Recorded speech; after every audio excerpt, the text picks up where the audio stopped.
Olá, sou o professor Gerson da disciplina de Histologia do Departamento de Ciências Biológicas da Faculdade de Odontologia de Bauru, da Universidade de São Paulo.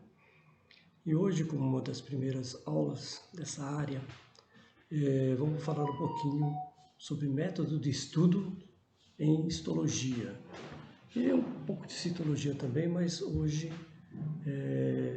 ficaremos mais concentrados na parte de microscopia óptica, ou seja, como se faz uma lâmina.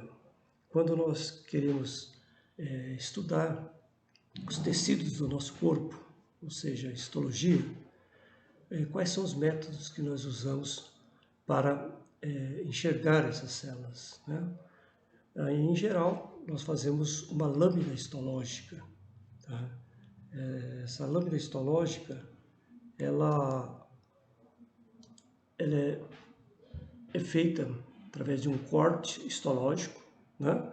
Esse corte histológico vai passar pelo tecido e nós vamos estudar somente tecidos animais, que é da nossa área, tá? Então, todos os métodos estão apropriados para tecidos animais. Então, quando você corta um fragmento histológico, um pedacinho do nosso corpo, né?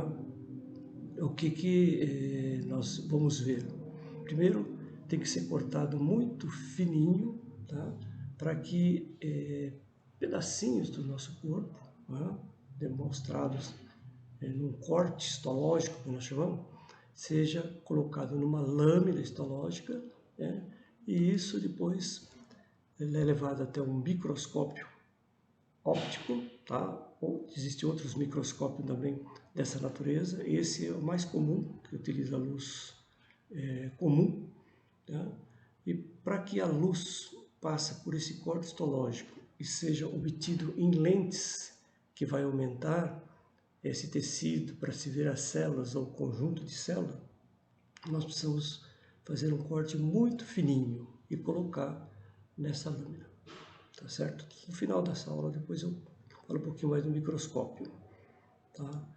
O estudo de um conjunto de células é a histologia. Então, qual o procedimento mais comum que nós temos para estudar um pedacinho do nosso corpo para ver as nossas células? Tá? Esses procedimentos são os procedimentos histotécnicos. Tá? Primeiro, nós temos que fazer a coleta, ou retira um fragmento do nosso corpo, para poder tirar um pedacinho de pele, né? Ou se estuda um cadáver inteiro, para tirar fragmentos do corpo inteiro, se está já morto. Tá? Mas só que, se nós tirarmos esse fragmento do nosso corpo e deixarmos ao relento, o que vai acontecer é a putrefação, ou seja, vai degradar nosso tecido. Isso é muito, sabemos isso é comum, né, na natureza.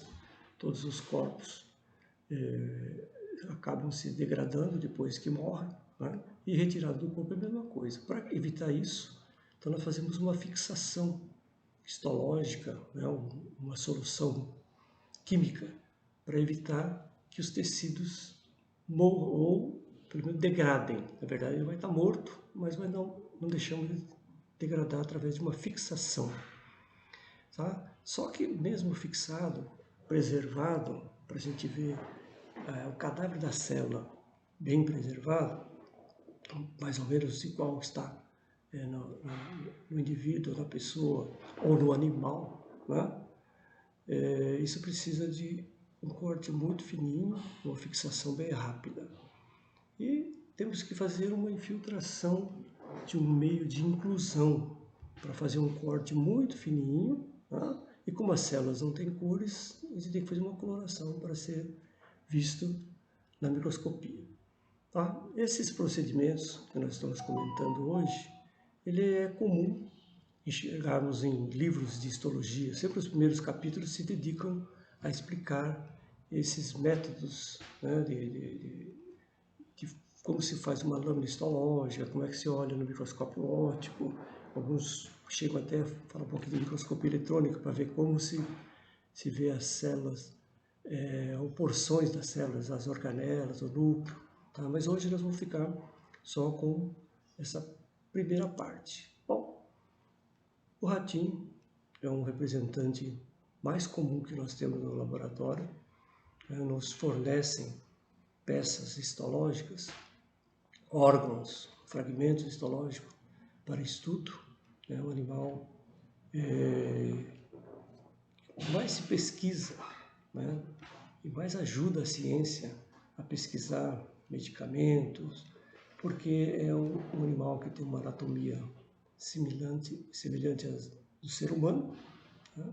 E por isso podemos pegar uma glândula, pegar o coração, pegar a circulação sanguínea, tudo é bem parecido com o ser humano. Tá? Então a maioria das lâminas histológicas que vocês veem em livro, ou que vocês verão nas nossas aulas, são obtidas de animais. Né? E a maior parte desses animais é o rato Easter, o rato branco, criado em laboratório, ou o camundongo. Então, aí graças a ele, né, a gente rende homenagem aos animaizinhos, porque graças a eles nós podemos estudar a histologia, ou seja, os tecidos normais, ou a histopatologia, né? Acrescenta alguma substância, alguma bactéria nesses animais e depois vamos ver o que aconteceu. A maioria das pesquisas utilizam esses animais. Então aqui nesse momento, o ratinho anestesiado, tá? Vamos obter a glândula, as glândulas salivares estão aqui, ó, tá? O que acontece? Neste momento elas estão sendo nutridas pela circulação sanguínea, tá?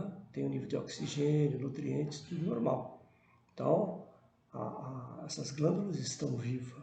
A partir do momento que eu retiro do organismo, tá? O animal pode até continuar vivo se nós suturarmos, né? Mas essas glândulas já começam um momento de putrefação ou de degradação. Por quê? Dentro das células existem enzimas, e as enzimas elas são inibidas, né, com o teor de oxigênio normal, nutrientes, cálcio, e assim que cai esse nível, quer dizer, não tem mais circulação sanguínea aqui, os lisossomos, onde estão a maior parte das nossas enzimas dentro da célula, eles começam a estourar e começam a degradar de dentro para fora já esses órgãos. Tá? Então, o que temos que fazer para evitar a degradação dos tecidos? Tá? Precisamos fixá-lo. Tá? Quando você vai no mercado comprar uma carne, sempre vai estar refrigerado, porque se deixar fora do organismo do animal que forneceu aquela carne, essa carne vai estragar, vai apodrecer. Tá? Então, para nós dos laboratórios, né, da histologia, o que nós queremos fazer é parar esse processo de destruição, ou seja, queremos ver a célula, ou um conjunto de células, que é a histologia, né, o mais próximo da realidade que existia no animal enquanto era vivo. Para isso, nós temos que colocar dentro de um agente fixador. Tá? O mais comum são os agentes químicos, né? Ácidos inorgânicos, sais metálicos, ácidos orgânicos. E o mais comum em laboratórios, e menos caro, vamos dizer assim, menos difícil de preparar, é o formol, né? Inclusive cadáveres para se estudar na anatomia, é mantido dentro de formol para que não se degradem os tecidos. Tá? Então existem vários tipos de fixadores químicos. Tá? O frio e o calor também faz isso, mas eles só inibem por um tempo, tá? E não degrada e não preserva eternamente. O agente químico, o que ele faz? Ele coagula as proteínas enzimáticas, precipitam essas proteínas e elas param de degradar. Então, as membranas das células, das organelas, do núcleo, elas ficam o mais próximo possível do que era a realidade daquele animal, tá? Quando estava em vivo. Então, os fixadores químicos mais simples que nós usamos no laboratório é o formol, mais conhecido, que também é conhecido como formalina ou aldeído fórmico. Existe o glutaraldeído também, que é um bom fixador, mas é mais difícil de ser obtido, por isso é mais caro, utilizado mais em microscopia eletrônica, o fragmento é menor. O próprio álcool, quem nunca viu uma aranha ou uma cobra dentro de um frasco de álcool na sua escola ou em algum museu, tá, preservando um animal. Tá? O éter também, a acetona, os ácidos em geral, podem funcionar como fixadores simples ou combinado. Então, retiramos um fragmento histológico do nosso animal, aqui uma glândula, e o mais rápido possível vamos colocar dentro de um líquido fixador, que no caso está representado pelo formol. O que esse líquido faz? Ele coagula as proteínas, precipita as proteínas, tanto estruturais quanto enzimáticas. Aqui o vilão é mais as enzimáticas, né? E preserva esse tecido. A partir daquele momento, as proteínas coaguladas não vão agir mais e ele fica inclusive mais rígido, fica mais fácil de ser manuseado. Isso você deixa por, dependendo do tamanho do fragmento, né, o tipo de fixador, você deixa de minutos a horas, às vezes dias, fixando, para depois trabalhar com essas pecinhas para a gente conseguir obter a lâmina histológica. Tá? Então, existem aqueles fixadores que nós falamos anteriormente, eles são os fixadores simples, mas existe uma combinação, que às vezes você quer fixar a sua peça histológica, mas já quer preparar para um tipo de coloração que vai ajudar a verificar aquele tecido, aquela célula que você está querendo. Então, por exemplo, o líquido de Bohn, que é muito usado também em laboratório, faz uma solução aquosa de ácido pícrico, põe um pouco de formol, um pouco de ácido acético, e essa mistura ajuda a fixar muito bem glândulas, né? Glândulas, nós falamos aí das glândulas salivares, então esse é bom fixador para glândulas salivares, preserva bem os ácidos, né? Os grânulos dentro dos ácidos, então isso, só que o ácido pícrico deixa a cor meio amarelada, então isso vai servir para o que a gente chama de mordente. Ele prepara as membranas da célula para receber corante, né? E com isso facilita a visualização dessas células. Então, volto a insistir que o fixador mais comum é o formol, então ele serve para todos os tecidos, mas quando você está fazendo pesquisa, você quer um fixador mais objetivo, melhor, para deixar na sua tese, no seu trabalho, aí você pode utilizar misturas fixadoras. Olha como é que fica no ácido pícrico, né? Daqui dá para ver que ele já está mais rígido, tá? Só que fica amarelado. Mas esse amarelado ele só vai contribuir para a melhor coloração, não vai atrapalhar a lâmina depois. Então existem outros tipos de fixadores também. Vocês não precisam se preocupar em guardar isso, fica só como lembrança guardado no arquivo de vocês, mas para cobrança de alunos de graduação, ou mesmo de pós-graduação, não há necessidade, a não ser que você vai ser um pesquisador da área de histologia e você vai ter que conhecer melhor esses tipos de fixadores. Carnot, Zenker, tá vendo? Utilizam umas misturas que têm objetivos de aumentar a velocidade de fixação, funcionar como mordente para que determinadas substâncias das células sejam melhor visualizadas, né? Pega um corante mais apropriado. Então, esses são os objetivos. Senão você usaria só o formol, tudo bem, mas tem variantes que melhoram. Então, de uma maneira geral, quais são as características de um bom fixador químico, né, para ser usado na área de histologia, para se obter um fragmento histológico o mais próximo da realidade em vivo, né? Tá? Você tem que chegar para o fixador e falar: para! As enzimas não agem, porque ela está evitando, esse fixador está evitando a autólise. A autólise, ela é iniciada pelas enzimas dos lisossomos. Assim que cai o nível de oxigênio dentro da célula, esses lisossomos estouram e liberam uma grande quantidade de enzimas e dentro da própria célula tem seu substrato. Então existe essa decomposição das estruturas dentro da célula. Por isso que a gente se decompõe, apodrece, né? Mas tem outras enzimas livres também. O fixador também vai evitar a ação de bactérias, de fungos que poderiam estar na superfície daquele tecido. Tá?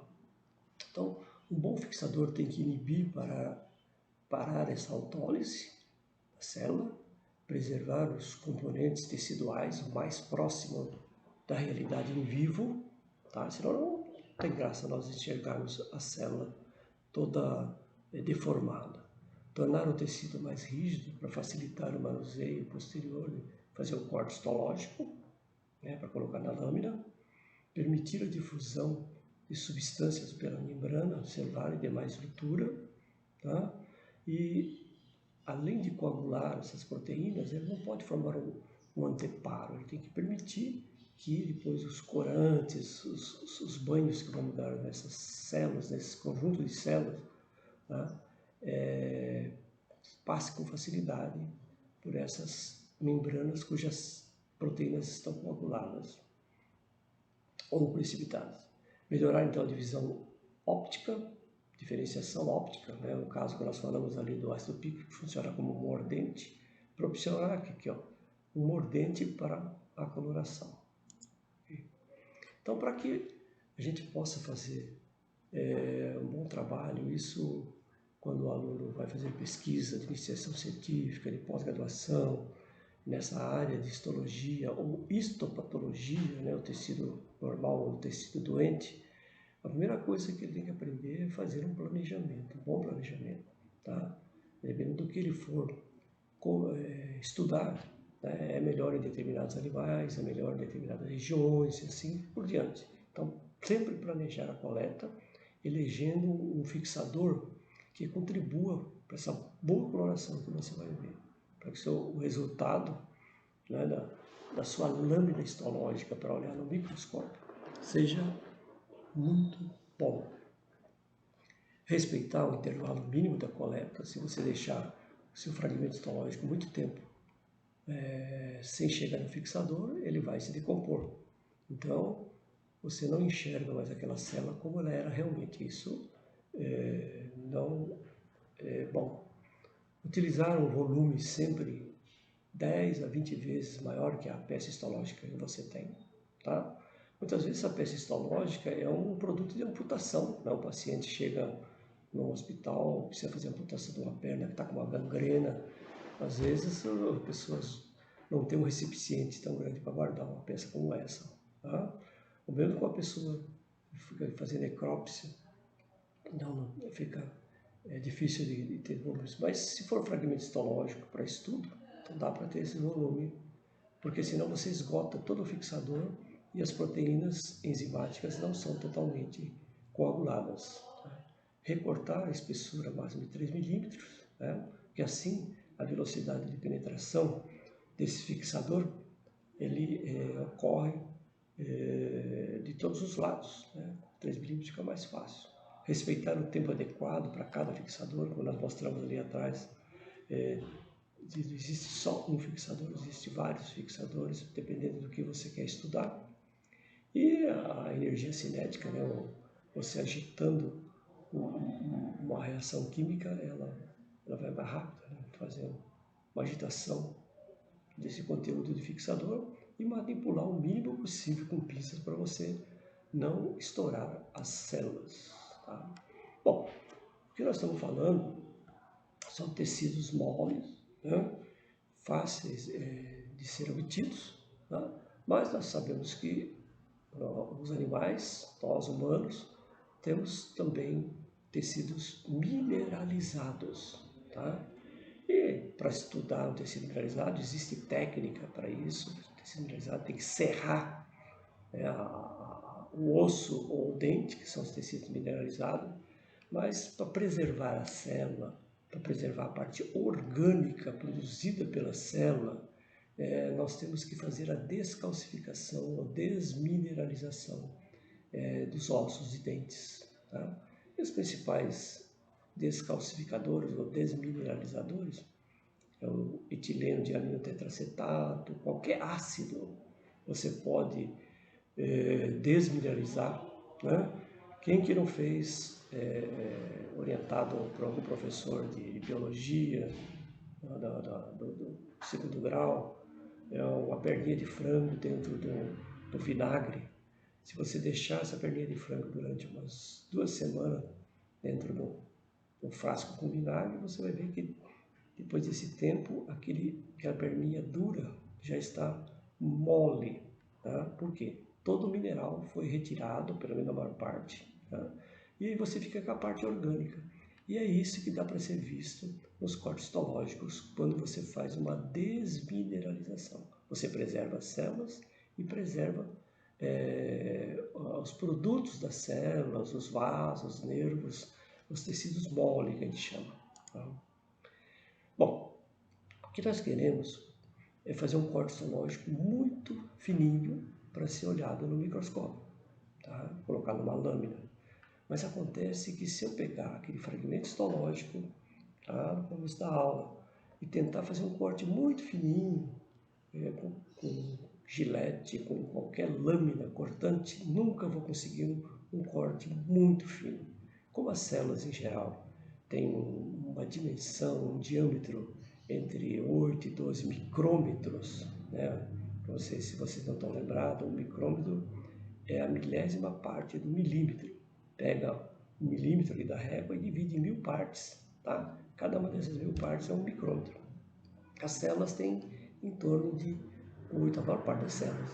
Tem células que têm 120 micrômetros, tem células que têm 3 micrômetros, então, mas a maior parte das células tem entre 8, 6 micrômetros. Por isso nós precisamos colocar esse fragmento histológico num meio de inclusão que facilite tirar um corte em torno de 6, 5 micrômetros, para que a gente possa cortar as células no seu meio. Né?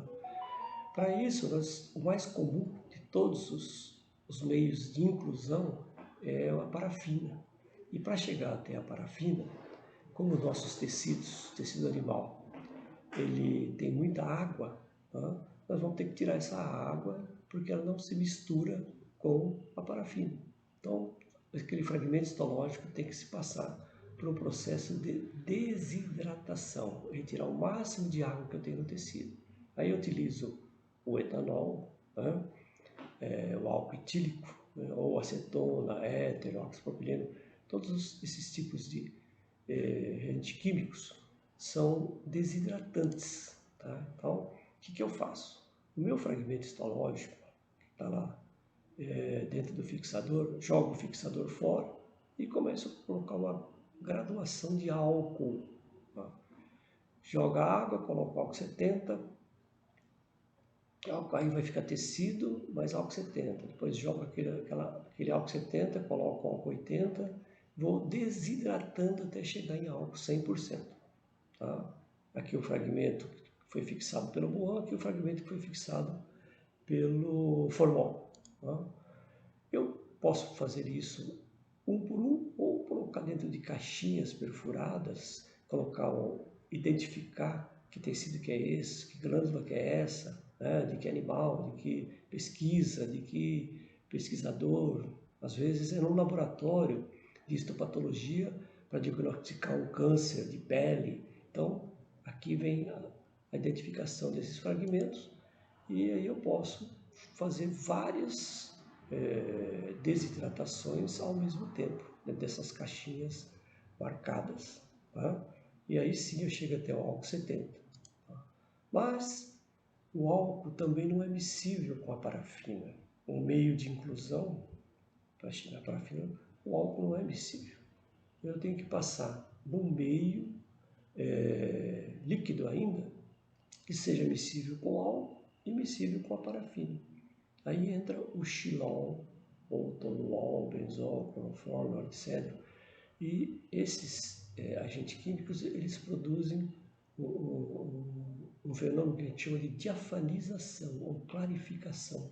Ele vai tirar, depois de alguns banhos, todos esses processos que nós estamos falando tem que ser algum banho, né?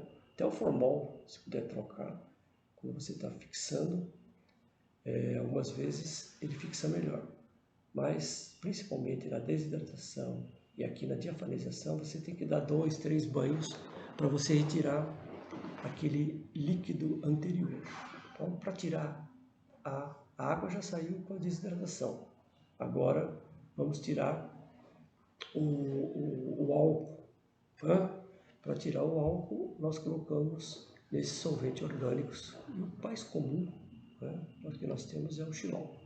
O mais comum dos fixadores é o formol. O mais comum dos desidratantes é o álcool etílico. O mais comum dos clarificantes, ou diafanizantes, é o xilol, que são os mais baratos e mais comuns usados no laboratório. Então, são líquidos também. O que a gente faz? Tira aquele álcool, coloca xilol. Olha aqui que ele vai ficando mais clarinho. Olha lá. Esse, quando o primeiro pesquisador desenvolveu essa técnica, ele viu que as laterais, ou às vezes até no meio desses fragmentos histológicos, ficava mais clarinho. É como se você pingasse um pinguinho de gordura naquele papel de pão, papel de padaria, ele fica, parece que translúcido. Então é isso que levou ao termo clarificação, que ele fica mais claro, clarificação ou diafanização. Você consegue ver a luz passando, mas não vê não vê transparente, diafaniza. Mesma coisa eu posso utilizar lá para o fragmento fixado no formol com o fragmento fixado pelo BOA. Aqui os dois mostrando. Deixo um determinado período também, que vai depender do tipo de tecido que eu estou utilizando aqui, e um tempo necessário. Lembrando que lá no descalcificador também, eu vou deixar, às vezes demora semanas para ser desmineralizado. Imagine um dente sendo desmineralizado, isso demora meses para tirar o mineral. Só depois é que eu posso continuar o meu processo de desidratação e diafanização para poder fazer o corte histológico. Bom, agora sim chegamos a uma etapa em que eu preciso colocar meu fragmento histológico dentro de um meio de inclusão, para dar uma força maior e eu conseguir cortar bem fininho aquele fragmento histológico. Esses meios de inclusão, mais comum é a parafina misturada com plástico paraplast, tem outros menos comum, como celuidina, estorresina, que já é plástico, metacrilato, epox, já são plásticos. Mas no laboratório, para fazer histologia, mais comum são esses dois aqui. Então é a parafina, que aqui no meio em que nós vivemos, ela é sólida, tá certo? É sólida. Até 60 graus, a parafina é sólida. Então eu tenho que arrumar um meio de inclusão que seja sólido no meio ambiente e que se liquefaz em um determinado momento, com uma determinada temperatura, para que esse meio de inclusão entre nos tecidos, ou em volta dele, onde existia água, e penetre dentro dele. Para isso eu preciso aquecer essa parafina, e a parafina não pode estar aquecida acima de 60 graus, senão eu vou cozinhar, eu vou degradar mais rapidamente, fritar o meu fragmento histológico, e não é isso que nós queremos. Nós queremos que antes ou menos de 60 graus, que é o que se funde a parafina, é possível de eu obter uma liquefação dessa parafina. Todos esses passos que eu estou falando para vocês, pode ser feito por um fragmento, por vários fragmentos, no laboratório, ou esses passos podem ser feitos por um processador automático. Os laboratórios de histopatologia, que pega a biópsia do paciente no fim de uma tarde, o que o técnico de histopatologia faz. Ele pega aqueles fragmentos que já vem dentro do formol, coloca várias canecas com álcool, uma com álcool 70, outra com álcool 80, outra com álcool 100, mais 3 xilóis de 3 canecas de xilol e mais 3 canecas de parafina derretida abaixo de 60 graus. Tá? E o que faz esse histotécnico? À tarde o técnico coloca dentro de uma cestinha esses cortes histológicos, e essa cestinha, esse aparelho levanta e vai de uma caneca para outra caneca. Ele programa isso para 7 horas da noite começar esse processo de banhos, né? Banhos de álcool, de xilol, de parafina derretida, para que no outro dia, às 7 horas da manhã, ele chega, o tecido já está na 3ª caneca de parafina derretida. Com isso ele pode fazer a inclusão. Tá? Como é que é essa inclusão? Bom, parafina, na parte bem simples, eu posso derreter ela numa lamparina, né? Faço uma caixinha de papel, uma forminha de gelo, um invólucro que a parafina não vai derreter. Tá? Então, a derreteu, eu coloco dentro da caixinha, parafina derretida, menos 60 graus. Coloco a parafina derretida, o meu tecido já está infiltrado com 3 banhos de parafina derretida. Tá?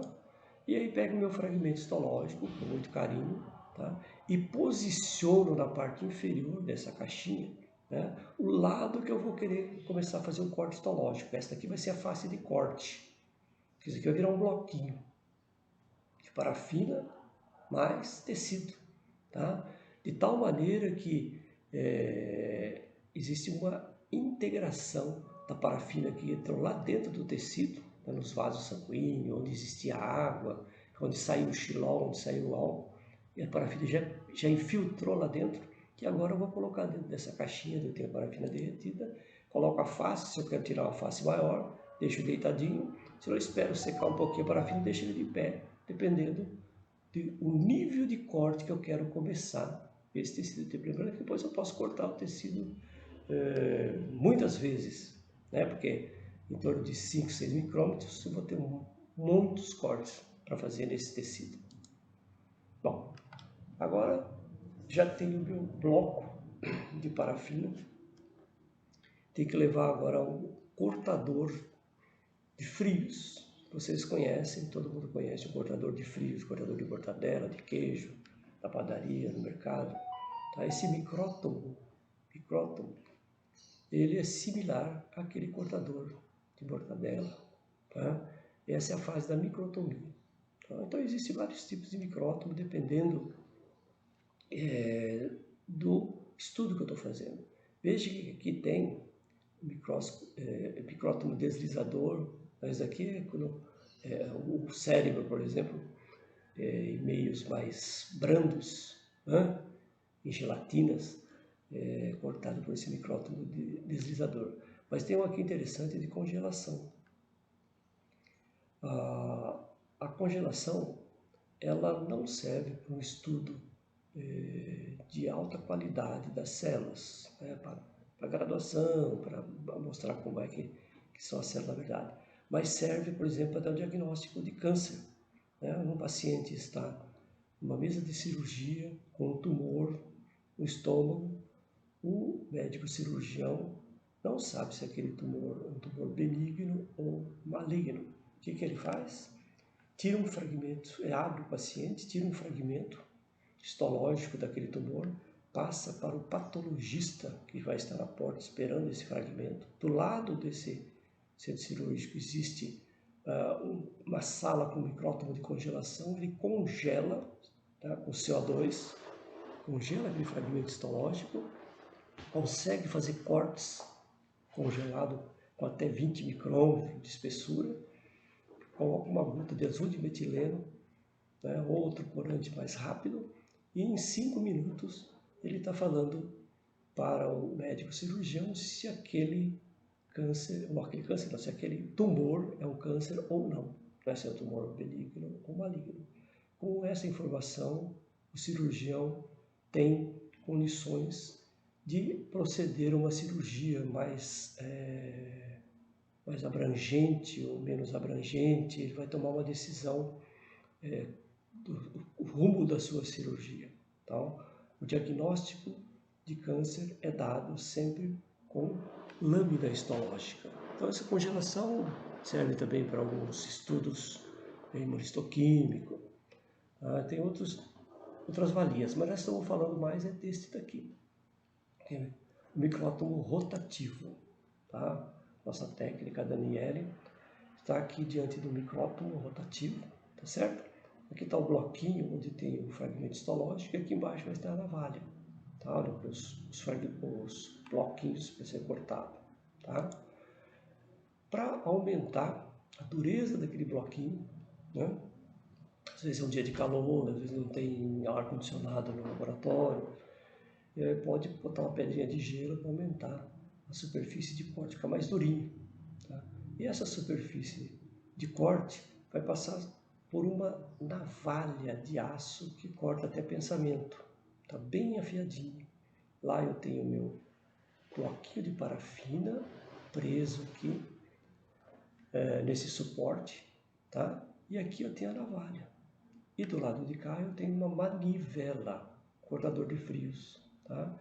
Nesse mostrador eu posso colocar quantos micrótomos eu quero fazer o corte. Vou virando aquela manivela e vou obtendo esses fragmentos histológicos. Aqui, ó.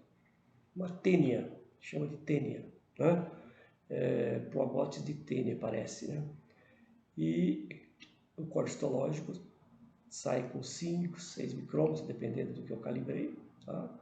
E ele sai assim, bem enrugadinho, um atrás do outro, né? Cada virada da minha manivela, eu vou obter um corte histológico, tá?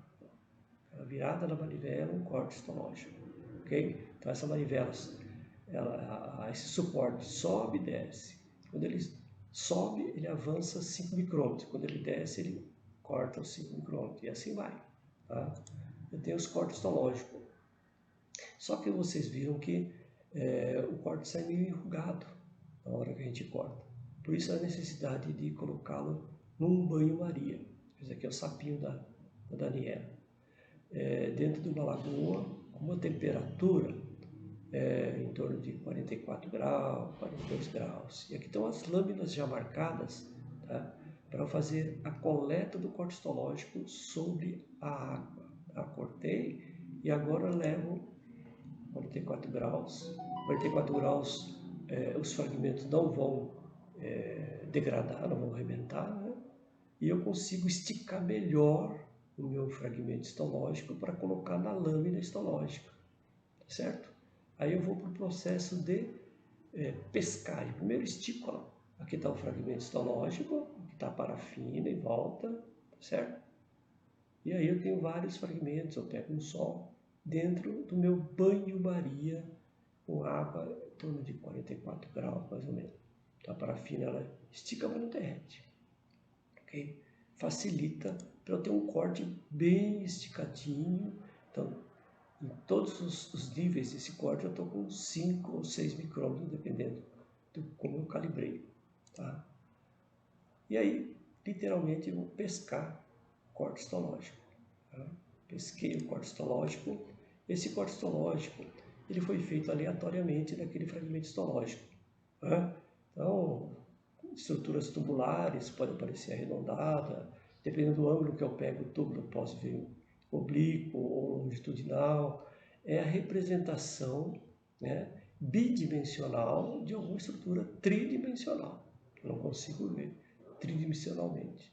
Nós já estamos desenvolvendo os aparelhos, né? A ciência já está desenvolvendo aparelho com tomógrafos, mas não vê, não dá para corar, né, no tomógrafo. São outros meios para se ver as estruturas tridimensionalmente. Aqui, para nós vermos a célula, né, ou um conjunto de células, esse é um método mais comum que nós temos. E o fragmento está aqui, na lâmina histológica. Ok? Tá? Já marquei o que é. Tenho parafina e tem o corte histológico fininho, cortado. Só que tem o seguinte, parafina, a maior parte não, células coradas nós só temos a hemácia, algumas células de pele, né, melanócito, que tem algum pigmento. O restante das células do nosso organismo não tem cor, então ela fica assim, né, transparente. Se eu levar isso no microscópio, essa lâmina do microscópio com esse corte histológico, eu não vou ver quase nada. Tá? Por isso, o ideal é fazer uma coloração. Tá? O que é um corante? São substâncias que já têm uma cor e passa essa cor para os corpos que estão ali naquela lâmina. Né? As células pegam uma cor, pegam outra, dependendo do que você está colocando. Tá? Existem corantes naturais, né, de origem vegetal ou animal, e existem corantes artificiais, a grande maioria. Tá? Mas, na prática histológica, como é que a gente faz isso? Tá? Agora eu tenho minha lâmina com o corte histológico e com a parafina ainda. Parafina não gosta de água e a maior parte dos nossos corantes é a base de água. Então o que nós temos que fazer? Para tirar a parafina, passar o xilol, que é um solvente orgânico. Tá? Só que não existe corante à base de xilol. Os corantes são à base de água de novo. Então eu passo no xilol, tiro a parafina, para ficar só com o fragmento histológico até chegar no álcool puro, depois álcool 70. Álcool 70 eu vou para a água comum, né? Ou água destilada, que quiser. Aí sim eu posso levar para os meus corantes. Aqui tem 2 corantes, aqui feito à base de água, que são os 2 corantes mais comuns que nós temos nos laboratórios de histologia ou de histopatologia, né? Que utiliza a hematoxilina e a eosina. O que acontece aqui? Tá? Aqui existe um contraste de ácido-base. Né? O corante que for básico vai corar estruturas ácidas da célula.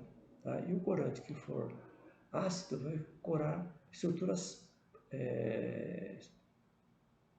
básicas da célula. Tá? Então a hematoxilina ela é muito comum para corar o núcleo da célula. E a eosina, muito boa para corar o citoplasma da célula. E veja que um é escuro, o outro é mais avermelhado. Com isso, me dá uma separação de estruturas muito boa. Então, como essa estrutura aqui, do núcleo, por exemplo, gosta de um corante básico, a gente fala que o núcleo é basófilo, porque ele gosta de corante básico. O reage, ácido básico, corante básico. E as proteínas do citoplasma das células gostam de corante ácido, porque as proteínas são básicas e elas vão pegar um corante ácido. A gente diz então que o citoplasma da célula é acidófilo. Tá? Não é só o núcleo, o citoplasma que vai corar também produtos de célula. Nós sabemos que nós temos fibras, né, que as células produzem, fibras colágenas, fibras reticulares, que ao longo do curso vocês vão descobrir como se cora e por que se vê. Tá? Então, corei minha célula. Coloração mais comum, nós falamos que o formol é o fixador mais comum, o álcool etílico é o desidratante mais comum, o xilol é o diafarizante mais comum, e aqui o HE, hematoxina e eosina, ou são os corantes mais comuns que nós temos no laboratório. Tá? Laboratório de histologia, de histopatologia, que fala que não faz HE, não é laboratório. Então, tenho que, se eu pegar agora essa lâmina corada, tá, e deixar aqui no relento, deixar exposta, o que vai acontecer? A coloração vai desaparecer, sujeira, né? Até barata, bactérias vão destruir o meu tecido. Então, para evitar isso, eu faço um preparado permanente. Vou embalsamar essa lâmina, esse tecido, na verdade, né? Com uma lamina. Só que os bálsamos que a gente tem para embalsamar lâmina e lamínula, também são a base de solvente orgânico. Então, mais uma vez, como meu corante era aquoso, né, vou dar banho de álcool 70%, álcool 100%. Aqui eu posso misturar com xilol. O xilol me prepara para que eu use um meio, tá, de montagem. Esse meio de montagem é uma resina, né? Um deles é esse hortelã, que existem vários outros, que vai formar uma colinha, uma cola entre a lâmina e a lamínula e deixar o tecido no meio dos dois, tá? E não influenciar depois na luminosidade do microscópio. Tá? Eu coloco um pouco dessa resina numa lamínula, essa lâmina fininha, de alguns milímetros só, e coloco o meu tecido da lâmina sobre essa lamínula. Tá? Vou embalsamar o tecido. Tá? Então, vocês viram que fazer uma lâmina é muito trabalhoso. Só que essa lâmina aqui, ela pode durar um século. Tá? Enquanto você não quebrar essa lâmina, porque isso aqui é vidro, né? E você, se você usou uma resina boa, fez uma boa lâmina, tá? Conservar, você vai ter essa lâmina por muitos anos embalsamada e olhando no microscópio. Claro que os scanners de lâminas, que usam bastante luz, os microscópios, né? Eles acabam diminuindo um pouco a cor das lâminas, mas o tecido em si fica lá. Então, com uma lâmina histológica pronta, eu posso examiná-la no microscópio. E mais atualmente, agora nós estamos em 2021, né, nós temos já um scanner de lâmina. Aquela lâmina pode ser tanto observada no microscópio óptico, como ser escaneada por um scanner de lâmina, jogada no computador e ampliada a imagem. Nós queremos a imagem. Cadê a imagem? Tá? No microscópio comum, que um dia talvez vocês tenham a possibilidade de utilizar, existe um conjunto mecânico, né? Tem uma base, um braço, tem umas lentes, né? E um conjunto óptico, uma luz emergente, tá vendo? A luz sai de uma base desse microscópio, ela atravessa aqui uma lente condensadora que vai pegar aqueles raios paralelos da luz branca, né? E jogar exatamente onde está a sua lâmina histológica, que depois é captado por lentes objetivas, que nos microscópios mais comuns tem 4 lentes com aumentos fixos, 4, 10, 50 vezes, 1000 vezes, 1000 vezes, exatamente, o máximo que pode chegar. Então, com esse microscópio, eu posso ter aumento pequenos e aumento até 1000 vezes. Tem microscópio que chega até 2000 vezes. Tá? A imagem que é capturada, essa aqui é uma lente de 100 vezes, na verdade, né? 100 vezes, 50 vezes, 10 vezes, 4 vezes, está lá atrás escondido. Essa imagem que é capturada aqui pela objetiva, uma lente objetiva, ela é ampliada aqui nas lentes oculares mais 10 vezes.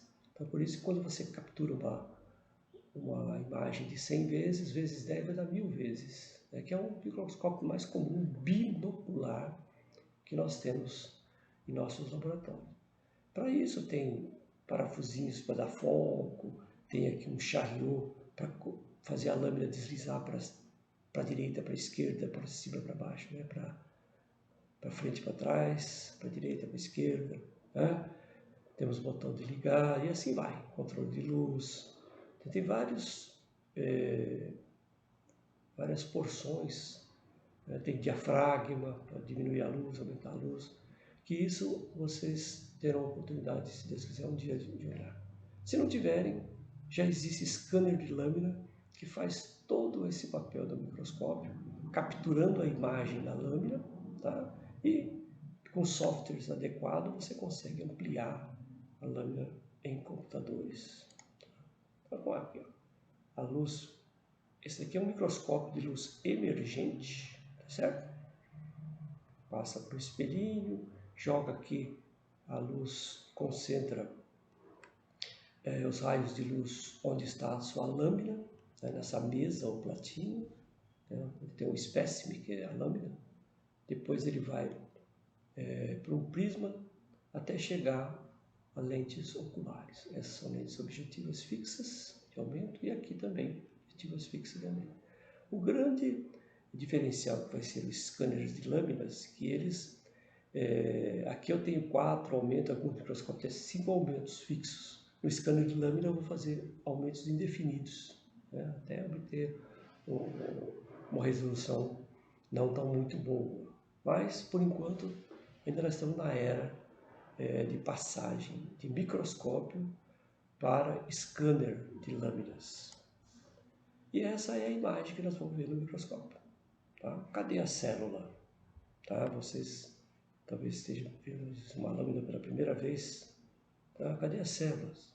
Esses amontoados de células aqui que faz o nosso organismo, que está no nosso organismo. Por exemplo, isso daqui é uma mucosa da boca. Né? Se você pôr o dedo lá no céu da boca, você está pondo o dedo aqui nessa região. Tá? Cada bolinha escura que você está vendo aqui é o núcleo de uma célula. Tá? E esse mais avermelhadinho rosa aqui é o citoplasma da célula, que neste aumento microscópico você não consegue ver a membrana citoplasmática. A membrana citoplasmática, ou que separa uma célula de outra célula, ela só é visível no microscópio eletrônico. Às vezes você vê aqui, por exemplo, aqui tem uma célula, aqui tem outra célula. Tá aqui o citoplasma, você não vê direito porque está misturado com fibras aqui também. Essas células que estão em conjunto, tá vendo? Uma coladinha na outra, é um tecido epitelial. Eu não estou vendo uma célula, estou vendo um conjunto de células, tá bom? Que se interliga com o tecido conjuntivo, que também é formado por um conjunto de células, tá? E os subprodutos dessa célula, que são as fibras colágeno. Esse branco que você vê aqui, ou são luz de vaso sanguíneo, tá vendo aqui, aqui, e outros brancos que você vê, onde tinha líquido intersticial daqui desse tecido conjuntivo. Então aqui você já está vendo a figura de dois tecidos, né? O tecido epitelial, com as suas projeções aqui epiteliais, e o tecido conjuntivo. Isso daqui está lá no céu da sua boca, ou da nossa boca, né? Então isso é uma coloração. Essa coloração que nós mostramos aí é a coloração mais comum.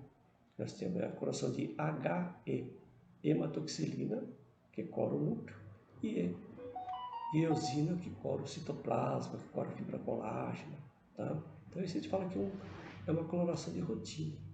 Mas esse é o princípio de coloração ácido-base. Mas existem outros tipos de ação de coloração que usa precipitação do corante, ou impregnação do corante, ou depósito, né, desse corante sobre uma determinada estrutura da célula ou de produto de célula. Às vezes é uma bactéria que está ali no meio das nossas células, né? Dá para ver também. E por exemplo, eu falei do azul de metileno, né? Se você coloca o azul de metileno, já dá para você ver, ter noção do citoplasma e do núcleo. Essa é uma coloração monocromática, utilizou apenas uma solução corante. O HE, 2 corantes, é uma coloração bicrômica. Tem outras colorações que usam 3 corantes, outras usam vários. E tem outras em que você dá um corante e ele reflete uma cor diferente. Tá? O que nós estamos vendo nessas lâminas realmente é o reflexo da luz branca.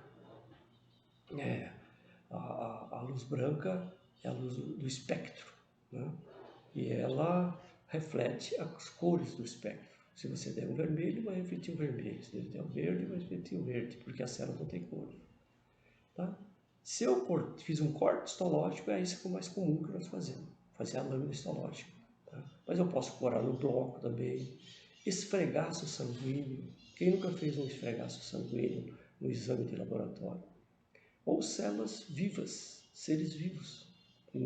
Nós temos laboratório em que cultiva as células, ou bactérias, ou células do próprio nosso organismo, né? Um fibroblasto, um osteoblasto. Eles são cultivados em laboratórios, né? E depois pode ser visto no microscópio. utilizando algumas modalidades de microscópio. Esse microscópio comum é o mais que a gente utiliza, porque vê as cores, o espectro, né? Então, a toxinologia é considerada como uma coloração de rotina, que é como uma som, já dá para ver melhor o tecido conjuntivo, como Mallory também. Mas esse tipo de corante, ele é feito para ver fibras elásticas, ou seja, você utiliza esse corante, existe outra estrutura? Existe, mas ele vai colocar em evidência a fibra elástica. Aqui é a mesma coisa. Para fibras reticulares eu uso uma impregnação pela prata, uma impregnação argêntica, né? Que tem o nome do seu descobridor. Para ver fibras mielina e fibras nervosas, né? Eu uso essa coloração. Para ver um esporo de fungo eu uso essa coloração. Para ver tecido mineralizado, né? Cortado, serrado na verdade, eu uso essa coloração. E assim, existem vários tipos. Se vocês olharem nos livros de histologia, você vê que existem muitos tipos. Então, essa coloração é a mais comum. Nós temos um corte aqui de pele, em que a gente vê a queratina aqui em cima, né, mais acidófila. Depois vem o tecido epitelial, né, que quem produziu essa queratina foi o próprio tecido epitelial. Né, e aqui embaixo o tecido conjuntivo. Tecido conjuntivo mais denso, né, corado em vermelho, células adiposas, né? Aqui tem ductos de glândula sudorípara, aqui tem um corpúsculo de Vater Pacini, que é um corpúsculo de terminação nervosa para sensibilidade táctil, tá certo? Então eu consigo ir identificando já no corte histológico aqui de 5 micrômetros várias estruturas. Isso é um corte histológico, eu não estou vendo detalhe de uma célula, né? Isso é para citologia. A histologia, ela se preocupa em enxergar conjunto de células e ver as estruturas que a gente pode observar através do microscópio ou do scanner de Lang. Aí se você aumenta um pouco mais, aí você consegue ver fibroblasto, né? Fibras colágenas que estão em volta do fibroblasto, tá certo? Um vaso sanguíneo com célula endotelial em volta, tá? Mas só com o tempo que a gente vai conseguindo definir que tipos de células nós temos aqui. Tecido epitelial, as células são mais ligadinhas umas às outras, são ligadinhas umas às outras. No tecido conjuntivo, como esse daqui, as células são mais variadas. Além de serem mais variadas, elas estão mais espaçosas, né? Entre uma e outra. Olha aqui, isso daqui são ameloblastos, tá vendo uma célula compridinha? Tudo daqui é célula, tá? Aqui é o núcleo da célula. Eu consigo ver aqui citoplasma acidófilo e um núcleo basófilo, tá certo? Cada uma dessas células aqui é um ameloblasto, que produziu o quê? Essa matriz orgânica aqui de esmalte, tá? Essa matriz um dia vai ser mineralizada e vai virar um esmalte dentário, tá certo? Mas olha, veja que tem outros tipos de células aqui para cima, vaso sanguíneo com hemácias, tá vendo? Que já são outras estruturas que estão colaborando com esses ameloblastos para que ele produza. E embaixo tem a dentina, veja, a dentina é uma coloração um pouquinho mais clara, mais rosa. Aqui embaixo não dá para ver direito, mas vai ter os odontoblastos que produz a dentina. Então com isso eu vou conseguindo ver os tipos de células, né, que tem formatos arredondados, que tem formatos alongados, às vezes é achatado. Então depende do tipo de célula que ela faz. Aqueles mesmo esmalte que você viu ali, corado pelo HE, veja aqui agora corado pelo tricrômico de Masson, que usou 3 corantes. Um deixa mais escuro, outro deixa mais magenta e o outro deixa verde. Né? Então esses são os odontoblastos produzindo essa matriz aqui que é a dentina. Não precisa falar que a dentina é do dente, né? Dentina. E essas células aqui são os ameloblastos. Odontoblasto produz dentina. Ameloblastos produz esmalte. Tá bom? Esse é um dente no início da sua vida. Vasos sanguíneos, células de tecido conjuntivo ajudando os odontoblastos, tá? E com isso eu consigo mapear, ver o tamanho, ver o que eu quero estudar. Se é apenas um conhecimento acadêmico ou se é uma pesquisa. Aqui dentro de uma glândula, nós falamos no início da glândula, né? Uma glândula submandibular, são os ácidos que produzem a saliva. Tá? Essas salivas são formadas em bolinhas aqui, ó, que são grânulos que vão ser jogados dentro dos ductos para levar até a cavidade bucal. Então, veja que em volta tem esse verde aqui, que são fibras colágenas. A fibra colágena, agora há pouco eu mostrei corada em rosa para vocês. Veja que aqui agora está corada em verde, porque eu dei outro corante. Aqui não tem eosina, aqui tem verde luz. Os dois corantes são ácidos, então cora essas fibras colágenas. Tá? Ducto, né? Olha a célulazinha aqui, outra célulazinha aqui, uma monocamada de células de um ducto. Tá? E aqui fibroblastos produzindo fibras. Aqui um vaso com as hemácias dentro. As hemácias praticamente elas já são coradas, esse vermelho aqui, né? Mas ele fica mais reforçado pela coloração. Ok? Mesma coisa aqui para vocês terem uma noção que às vezes tem espaço. Né? É claro que aqui nós estamos olhando uma lâmina bidimensional, tá certo? A largura dela não importa, importa que a espessura aqui é de 5 micrômetros. Então, se eu fizesse um corte muito mais grosso, eu não conseguiria passar a luz do microscópio, né, ou obter pelo scanner uma imagem como essa, porque a luz está subindo aqui, captada, né? Aí eu capto essas imagens dessas estruturas. Por isso, a necessidade de fazer um corte bem fininho. Né? Aqui de novo o HE, mostrando capilares sanguíneos, né? Um aumento bem grande, certo? Capilares, células adiposas mais capilares. Veja que uma célula adiposa às vezes é maior do que um capilar sanguíneo. É assim que a gente vai aprendendo. Fibroblasto de uma forma mais rudimentar, onde está produzindo menos fibra colágena, aqui no fibroblasto mais em produção maior.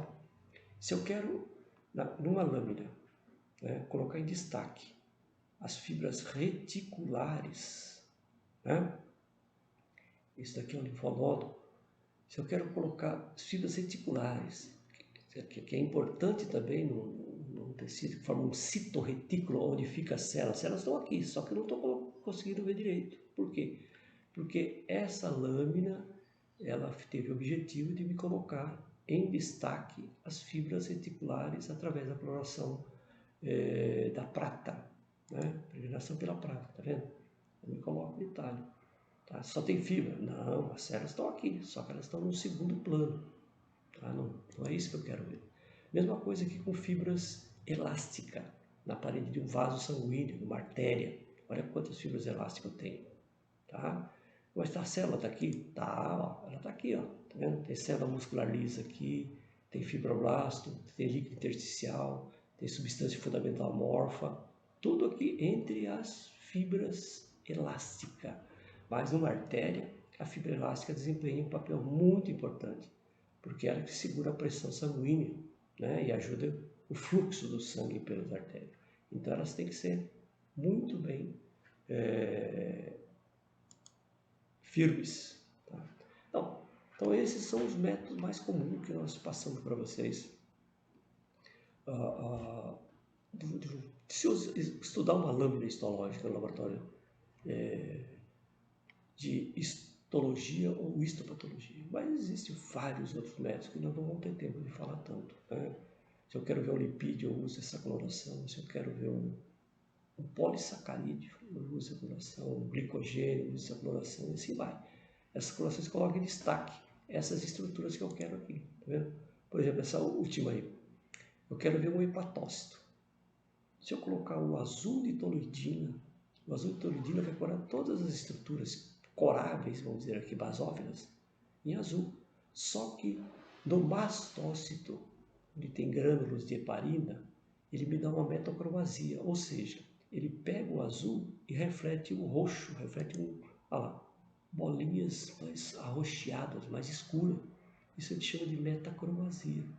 É um tipo para identificar mastócito no tecido conjuntivo. Tá? As outras células todas pegam o azul. Essa pegou o azul e refletiu o roxo. Em animais de experimento, às vezes a gente coloca azul de tripã. É um corante que não mata o animal, é um corante viável, mas aonde tem macrófagos, olha lá, né? Onde tem macrófagos fagocita esse corante e aí eu localizo os macrófagos, olha lá. Isso é um fígado, tá? No fígado nós temos macrófagos, ó, fagocitando. Tá? Aqui são os hepatócitos.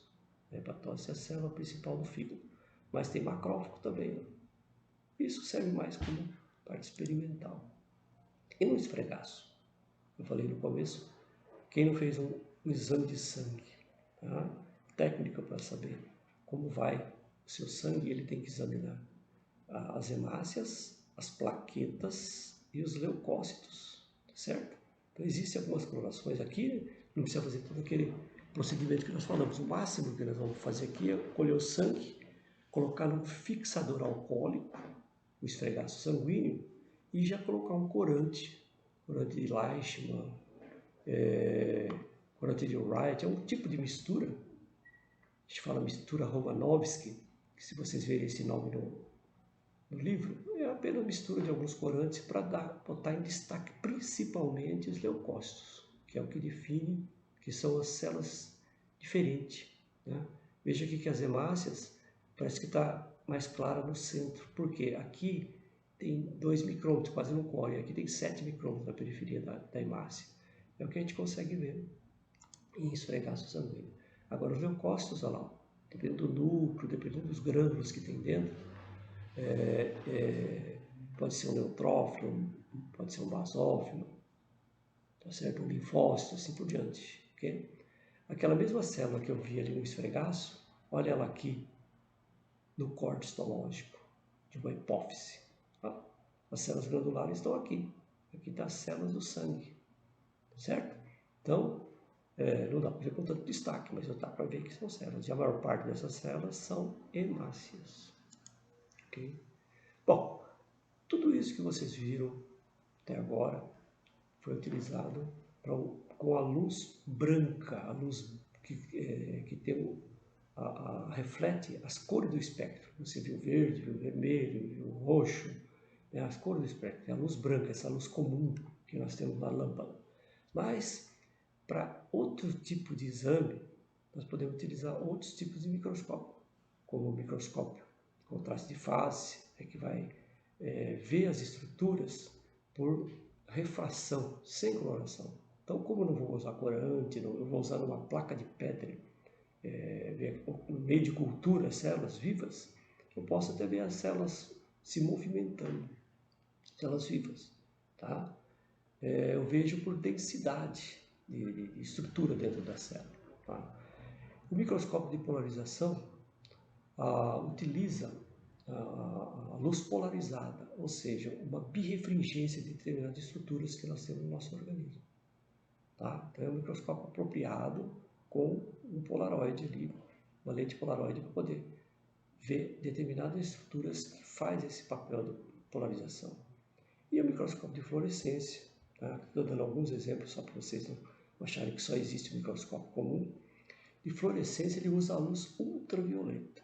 Então, corantes, substâncias que são naturalmente fluorescentes, ou que pegam um corante e depois fica fluorescente, dá para ser examinado no microscópio. Então veja aqui, então, uma lâmina comum de luz branca nós vamos ver assim. Se eu pego um contraste de fase, já fica mais fácil de enxergar as células dentro do meio de cultura, tá certo? A microscopia de diferencial de contraste de fase, tá? Pode ficar desse jeito. Ou uma luz polarizada. Tá? Fibra colágena, quando está mais madura ou mais jovem, ela tem uma coloração diferente. Então isso é mais uma pesquisa, você quer saber se naquela região está produzindo fibra colágena, são fibra colágena mais antiga, você pode usar a luz polarizada e você vai definir isso. E aqui a luz ultravioleta, né? Você coloca Aqui é uma fotografia de livro, né? Você coloca no meio de cultura essa credina e ela vai deixar florescendo onde tiver DNA, né? Fica amarelo. E onde tem RNA vai ficar laranja. Tá? Com isso eu consigo definir, contar, examinar esses tipos de célula. Tá? Então, hoje em dia é muito comum que estamos utilizando achar uma célula, né, principalmente em pesquisa, através de anticorpos. Então, determinados anticorpos têm a sua proteína-alvo, ou na superfície de uma célula, ou solta, né, uma proteína X. E essa imunoglobulina vai lá e se liga. Se você colocar um corante nesse anticorpo, né, IgG, e colocar onde tem aquela proteína que você quer descobrir, esse anticorpo contra aquela proteína, ele vai lá e se liga e você revela a lâmina e você vai descobrir onde está ou quanto tem daquela proteína naquele animal, naquela pessoa aqui, ó. Tá vendo? Tem uma proteína X que está aqui dentro dessas células. Aqui da célula de Panay. Então, coloquei o anticorpo, ele foi lá, grudou nas células, na proteína dessas células, e quando eu revelei a lâmina, me mostra desse jeito. Me dá uma noção de quanto eu tenho. Tá certo? Bom, isso foi apenas uma noção básica. Vocês podem encontrar maiores informações nos livros de histologia, tá certo? E a parte de microscopia eletrônica, a única diferença é que usa-se o feixe de elétron. Aqui vocês viram que a gente usa a luz, né, o fóton da luz. No microscópio eletrônico, tanto de transmissão como de varredura, você vai utilizar o feixe de elétron, que é muito mais fininho, menorzinho que o fóton. Tá bom? Muito obrigado pela atenção. Até uma próxima oportunidade.